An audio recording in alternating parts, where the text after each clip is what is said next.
Oh my God, ये क्या है?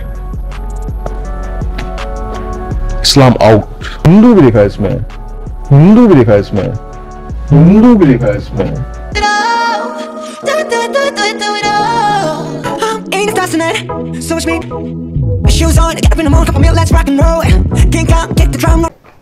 আজকের ভিডিও যদি তোমরা দেখে নাও তো আমি শিওর তোমাদের কে ফিভার একদম চলে যাবে। ভাবা যায় Indians are not allowed, Hindu and Muslims are out. Oh my God, can you imagine? আপনি ভাবতে পারছেন এইরকম যদি কোথাও থাকে লেখা, আপনার কিরকম মনে হবে সেই সময়? আজকের ডেটে ভারতবর্ষ মোস্ট পাওয়ারফুল কান্ট্রি, কি তাই তো? আচ্ছা, যদি তাই হয় তাহলে বেশিরভাগ অর্থাৎ 99% ক্লাবের বাইরে লেখা যে ইন্ডিয়ানস আর নট অ্যালাউড। হ্যাঁ, লেখাগুলি আপনি কোরিয়ার তাইগু শহরের বেশিরভাগ জায়গাতে আপনারা দেখতে পাবেন। এবার চলুন, যদি আপনাদের বলা হয় যে আপনারা একটা মলে যান, তাহলে আপনারা কি করবেন? মলে যাবেন, মলে গিয়ে আমাদের কাজ কি? নানা রকম জিনিসপত্র নেড়ে চেড়ে দেখা। মানে আমি কোনটা নেব সেটা আমি নিজে নেড়ে চেড়ে সব দেখব, কি তাই তো? কিন্তু জানেন, এই ভারতীয়রা যখন কোরিয়ার কোনো মলে যায়, সেখানে যে জামা কাপড় যখন নিজেরা নেড়ে চেড়ে দেখে, ঠিক তারপরেই ওখানকার যারা কর্মী রয়েছে তারা এসে ওই যে ভারতীয়রা যেসব জামা কাপড়গুলো নাড়াচাড়া করেছিল সেগুলোকে এসে তারা ডাস্টিং করে। Dusting. Have you ever faced any form or type of racism or discrimination while living in Korea? When we go for shopping, when we look at the dresses and all, then they be like, they come very fast, like they'll be sitting and relaxing. They just come dash out and they're like, dust it. Okay, I'm not buying. বুঝতে পারছেন? মানে ভারতের যে নেড়ে চেড়ে গেছিল সেগুলো তারা ঝাড়াঝাড়ি করে এবং আবার রেখে দেয়। ভাবুন কতটা অচ্ছুত ভাবে ভারতীয়দের, মানে এতটাও অচ্ছুত ভাবা যায়।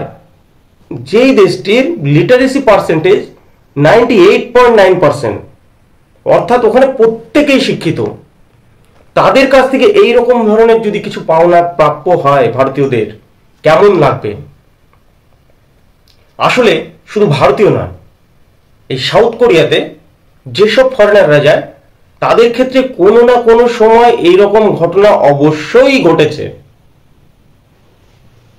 আসলে কোরিয়ানরা ভারতীয়দের অচ্ছুত মনে করে, মানে তাদের প্রতি এতটাই ঘৃণা বোধ করে, মানে বলে বোঝানো যাবে না।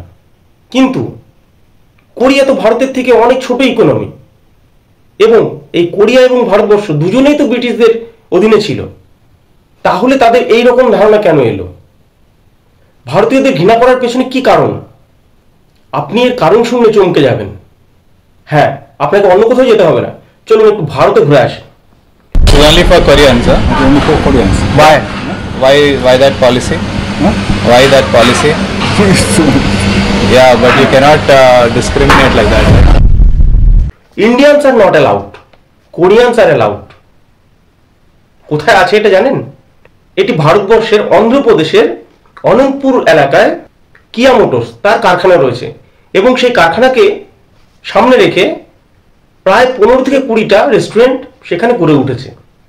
সেখানে একটি সংস্থা তারা স্টিং অপারেশন চালিয়েছিল, যার থেকে দেখা যাচ্ছে যে সেখানে ভারতীয়দের ঢুকতে নিষেধ, মানে সেই রেস্টুরেন্টে ভারতীয়দের অ্যালাউ নেই। ইভেন সব থেকে বড় ব্যাপার যেটা, ভারতীয়দের তো অ্যালাউ নেই, সাধারণ ব্যাপার হতেই পারে, ঠিক আছে, যে ভারতীয়দের অ্যালাউ নেই। তারা ভারতীয়দের এতটাই ঘৃণা করে যে সেই রেস্টুরেন্টের কর্মচারী হিসাবেও ভারতীয়দের কোনো অ্যালাউ নেই। ভাবুন, সেখানে রাখা হচ্ছে নেপালি একজনকে শেফ হিসাবে। कहाँ काम करते हैं? इधर ही काम करता हूँ। आप इधर ही काम करते हैं? जी। अच्छा, तो आप तो इंडियन है? नहीं, नेपाल है। नेपाल से हैं? ভাবুন কতটা বেদনাদায়ক। আজকে তুমি ভারতবর্ষের বুকে দাঁড়িয়ে তুমি ভারতীয়দের সাথে এরকম ঘটনা করছো। হ্যাঁ, এটা কিন্তু কাউকে ছোট করার জন্য নয়, যেটি ফ্যাক্ট সেটি বলা হচ্ছে। সত্যি আমরা আমাদের সংস্কৃতিকে রাখার জন্য আমরা অলওয়েজ অতিথি দেবভব হিসাবে আমরা মনে করি নিজেদেরকে, মানে আমাদের কাছে অতিথিরা ভগবান স্বরূপ। অথচ আমরা অন্যদের কাছ থেকে যদি এরকম ধরনের রিটার্ন পাই তাহলে কতটা কষ্ট লাগে বলুন। কিছুদিন আগে রাজ নামে একজন ভারতীয় ইউটিউবার, যে গত 9 বছর থেকে কোরিয়াতে রয়েছে, সে ওখানকার ভারতীয়দের প্রতি যে অত্যাচার হচ্ছে তার ভিডিও আপলোড করেছে এবং সেখানকার ভারতীয়দের প্রতি যে অবিচার হচ্ছে তার ছবি তুলে ধরার চেষ্টা করেছে। তো এইরকমই তিনি কিছুদিন আগে তার বন্ধুদের নিমন্ত্রণ করেছিল যে কোরিয়াতে যাওয়ার জন্য।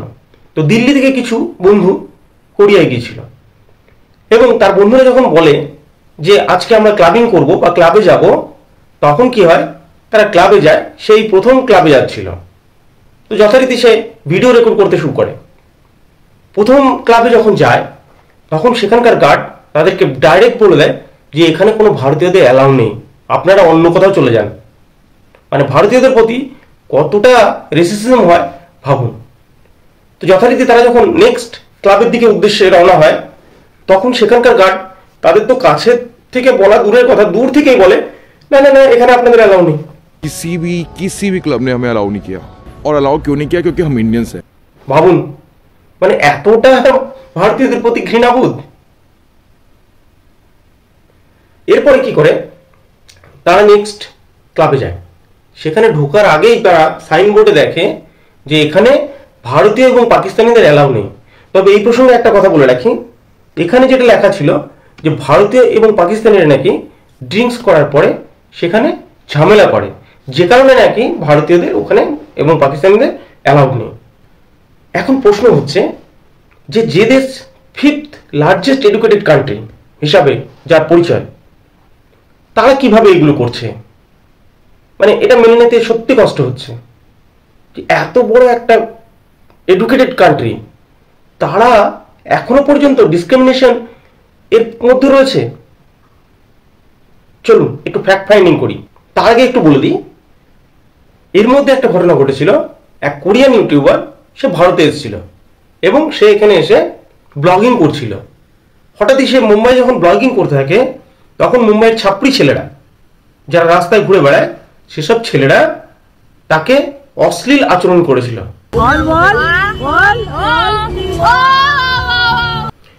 এবং এই অশ্লীল আচরণ যখন তারা করছিল, তখন একজন ভারতীয় যুবক সে এসে তাকে সেখান থেকে সরিয়ে নিয়ে যেতে সাহায্য করেছিল। ইভেন আমরা এর পরে দেখতে পাই, যখন এই ঘটনা নিয়ে সোশ্যাল মিডিয়ায় তোলপাড় শুরু হয়ে যায় এবং বহু ভারতীয় যখন এর বিরুদ্ধে কথা বলছিল, তখন ভারতীয় প্রশাসন এই ছেলে দুটিকে, যারা ওই অশ্লীলতার সাথে জড়িত ছিল, তাদেরকে অ্যারেস্ট করে। অথচ ওই রাজ বলে ছেলেটি, সে যখন তার ভিডিও আপলোড করলো, ওই ডিসক্রিমিনেশন ভিডিওগুলি, তার ফলে কোনো কোরিয়ান তো এগিয়ে আসেনি, ইভেন সেখানকার প্রশাসনও এগিয়ে আসেনি। তো ভাবুন কতটা ডিফারেন্স রয়েছে এই দুটি দেশের মধ্যে। কিন্তু এত কিছু সত্ত্বেও আমরা কোরিয়ানদের কে পপ, কে ড্রামা, আচ্ছা আপনারা কে পপ, কে ড্রামা যদি না দেখে থাকেন, আশা করি স্কুইড গেম অবশ্যই নামটা শুনেছেন। এই স্কুইড গেম হচ্ছে কিন্তু সাউথ কোরিয়ার। এইগুলোর প্রতি আমাদের কিন্তু চরম আসক্তি।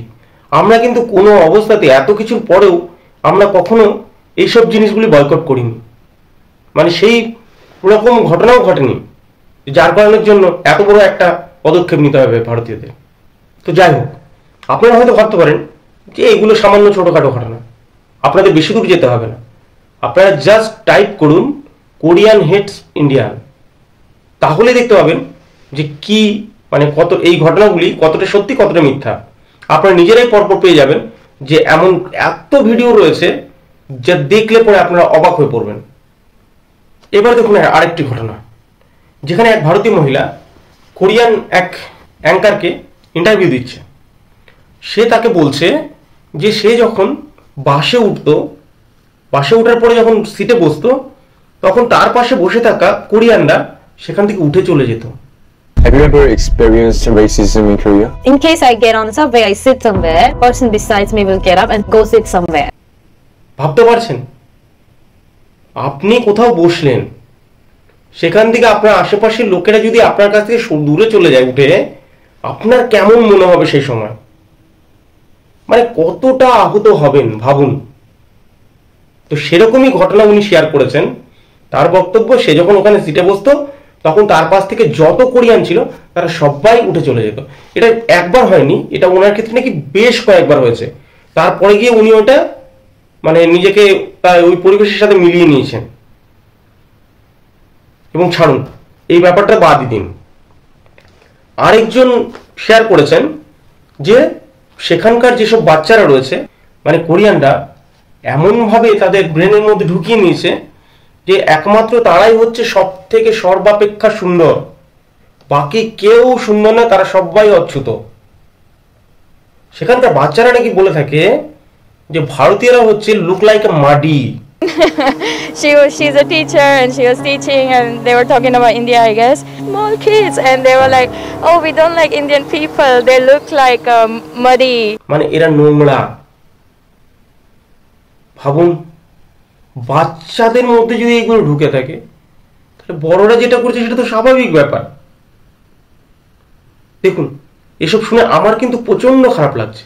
আপনাদের কেমন লাগছে কমেন্টে একটু জানিয়ে দেবেন কাইন্ডলি। মানে আপনারা যদি এরকম সিচুয়েশনের মধ্যে পড়তেন তাহলে আপনারা কি করতেন? কমেন্ট বক্স খোলা আছে, আপনারা অবশ্যই কমেন্ট বক্সে আপনাদের মতামত জানাবেন। দাঁড়ান ওয়েট, শেষ হয়। এই ভদ্রমহিলা দেখুন কি বলছে। ইনি বলছেন যে ভারতীয়রা গরিব, দরিদ্র এবং এদের স্কিন কালার এত বাজে যে কারণে নাকি এদের সাথে ডিসক্রিমিনেশন করা হয়। South Korea, they discriminate literally all the people come from poor countries. That includes, I'm so sorry, India, Philippines, Thailand, Vietnam, and North Korea too. We are very poor. Yeah. And they look up to people coming from the Western European countries who are white. They just discriminate us because we are coming from a poor country. ভাবা যায় মানে আজকের ডেটে এসে এইরকম শোনা কেমন যেন অবাক ব্যাপার লাগে না? সত্যি অবাক লাগে। যেই ভারতবর্ষ আজকের ডেটে 5th লার্জেস্ট কান্ট্রি ইকোনমির, তাকে বলছে যে তারা গরিব কান্ট্রি। আরে গরিব তো আপনার দেশেও আছে, প্রত্যেকটা দেশেই আছে, শুধু আপনি কেন? আমেরিকাতে যান, গেলে পরে ওখানে দেখবেন রাস্তার পাশে এত নেশা করে সব পড়ে থাকে, মানে ভাবতে পারবেন না আপনারা না গেলে। শুধু ভারতবর্ষে গরিব থাকে না, প্রত্যেকটা দেশে আছে। আর ওইসব লোকগুলো যারা ওই স্ল্যাম ডগের মতন ফিল্ম বানায়, তাদেরকে বোঝা উচিত যে ভারতবর্ষ কিন্তু শুধু ওইটুকু এলাকাকে নিয়ে নয়, আমাদের নিজেদের দেশের চিত্র আপনি যেমন ভাবে তুলে ধরবেন ঠিক সেইভাবেই কিন্তু মানুষ নেবে। আচ্ছা, আমরা যদি নোংরা হই তাহলে আপনাদের দেশের সিওল সিটি কেন সব থেকে বেশি নোংরা সিটি হিসাবে পরিচিত? আগে নিজেদেরকে দেখুন, তারপরে বাকিদের সম্বন্ধে বলবেন। আর আপনারা বলছেন ভারতীয়রা গরিব। আর এই যখন আপনারা কিয়া মোটরসের বেশি যখন গাড়ি বিক্রি হয় তখন বলছেন যে আমাদের গাড়ি এত পপুলার, দেখুন কত বিক্রি হচ্ছে। তখন মনে হচ্ছে না যে ভারতীয়রা তো গরিব, তারা গাড়ি কি করে কিনছে? আচ্ছা, সবসময় ভালো জিনিসটা মানে সবসময় আপনাদের ভালোটা আপনারা দেখাবেন, খারাপটা দেখাবেন না, সেটা কিন্তু ঠিক নয়। হ্যাঁ, তার আগে বলে রাখি, সবাই যে খারাপ তা কিন্তু নয়। বেশ কিছু রয়েছে যারা কিন্তু ভারতীয়দের সম্পর্কে খুব ভালো ভালো কথা বলেছেন। 그 사람들이 되게 수학이랑 이런 거 IT 잘한다고 알고 있어요. এটাও কিন্তু অস্বীকার করার জায়গা নেই। হ্যাঁ, G20 সময় কিছু মিডিয়া দেখিয়েছিল যে ভারতের এত মানুষ গরিব, এইরকম থাকে, এরকম ভাবে তাদের মানে জীবনযাপন। আবার কিছু মানুষ দেখিয়েছিল যে হ্যাঁ, ভারতবর্ষে ভালো জিনিসগুলো তারা তুলে ধরেছিল। I think I have to say it was pretty successful one. India did an excellent job in organizing this event, I guess. আরেকটা মজার জিনিস বলি, কোরিয়ানরা 98.9% যেহেতু শিক্ষিত, তাই তাদের মধ্যে একটা ধারণা যে তারা সব কাজ করবে না। মানে ওই যে যারা ফার্মিং করে, তারপরে গিয়ে মিট প্রসেসর, ইভেন কনস্ট্রাকশনের কাজ, এগুলো নাকি তাদের রোচে না। অর্থাৎ এগুলি নাকি ছোট লোকেরা করে। ধরে নিন আপনি ভারত থেকে, পাকিস্তান থেকে, চীন থেকে, বাংলাদেশ থেকে যেসব মানুষ আসে তারা ওইসব কাজ করে, তার মানে তারা তাদের কাছে ছোট লোক। তাদের বক্তব্য এটা, এটা আমার বক্তব্য নয়। আর সব থেকে বড় ব্যাপার, এই মনোভাবের জন্য আজকের ডেটে সাউথ কোরিয়াতে 20% আনএমপ্লয়েড রয়েছে। ভাবতে পারছেন? 20% লোক আনএমপ্লয়েড, বাট তারা কিন্তু ওইসব কাজগুলোও করবে না, কারণ ওগুলো তাদের রুচি না। ভাবুন কতটা ডিসক্রিমিনেশন, কতটা রেসিজম, মানে এরা কি মানুষ? আজকের ডেটে এসেও এরকম ধরনের চিন্তা ভাবনা, এর থেকে তো অশিক্ষিত থাকা অনেক ভালো। এদের সৌন্দর্যের প্রতি এত মোহ যে কোরিয়ানরা যেসব পাবলিক কোম্পানিগুলো রয়েছে তারা ক্রাইটেরিয়া দিয়ে দেয় যে তাদের কোম্পানিতে কাজ পেতে গেলে তাদেরকে অবশ্যই সুন্দর হতে হবে, তাদের ব্রা সুন্দর হতে হবে, তাদের নাক সুন্দর হতে হবে, তাদের চোখ সুন্দর হতে হবে, তবেই তারা এই কাজের জন্য যোগ্য। ইভেন সব থেকে বড় ব্যাপার, প্রত্যেককে তাদের ছবি দিতে হবে বায়োডাটার সাথে। শুধু তাই না, শুধু মানে কোম্পানিগুলোই নয়, প্রাইভেট কোম্পানি নয়, ইভেন গভর্নমেন্ট মিনিস্ট্রি তারা বলছে যে জব সিকারদের যে যদি আপনাকে কাজ পেতে হয় তাহলে আপনাকে অবশ্যই প্লাস্টিক সার্জারি করতে হবে। Can you imagine? ভাবতে পারছেন? এটাও সম্ভব। Lookism. Koreans madly care about their appearance. This is why Koreans take plastic surgery a lot. তারাই বলে দিচ্ছে যে আপনাকে সুন্দর হতে হবে, মুদ্রা কথা, তবেই আপনি চাকরি পাওয়ার যোগ্য। তো ব্যাস, এখানে শেষ। তাহলে সেখানকার মানুষ তো ডিসক্রিমিনেশন অবশ্যই করবে। আর শুধু লুকিজম নয়, এই বেটারা ল্যাঙ্গুয়েজ এবং রিলিজিয়নের উপরও এরা ডিসক্রিমিনেশন করে থাকে, কারণ এখানকার মানুষ ইংলিশ ভালোভাবে বোঝে না। তাই সেক্ষেত্রে বেশিরভাগ ফরেনিয়ারদের সাথেই রেসিজম হয়ে থাকে। এত কিছুর পরেও আপনারা কি ভাবছেন? কোরিয়ান গভর্নমেন্ট কিছু করেনি বা কিছু কোনোদিন ভাবেনি? অবশ্যই ভেবেছিল। 2016 সালে তারা বিল এনেছিল ডিসক্রিমিনেশনের এগেনস্টে। ইভেন সেই বিল লেজিসলেটিভ অ্যাসেম্বলিতে পাশও হয়ে গেছিল। কিন্তু ওই যে বলে না যে আমরা গোয়ার থাকি তাহলে আমাদেরকে শিক্ষিত করবে, তো সেই রকমই বিভিন্ন কোম্পানির কর্মচারীরা এবং ট্রেড ইউনিয়নগুলো তারা বিরোধ শুরু করে এই বিলের এগেনস্টে, যার ফলে গভর্নমেন্ট দেখে যে আমি যদি এই বিল আনি তাহলে নেক্সট ইলেকশনে আমি হয়তো থাকতে পারবো না, অতএব বিল খারিজ হয়ে যায়।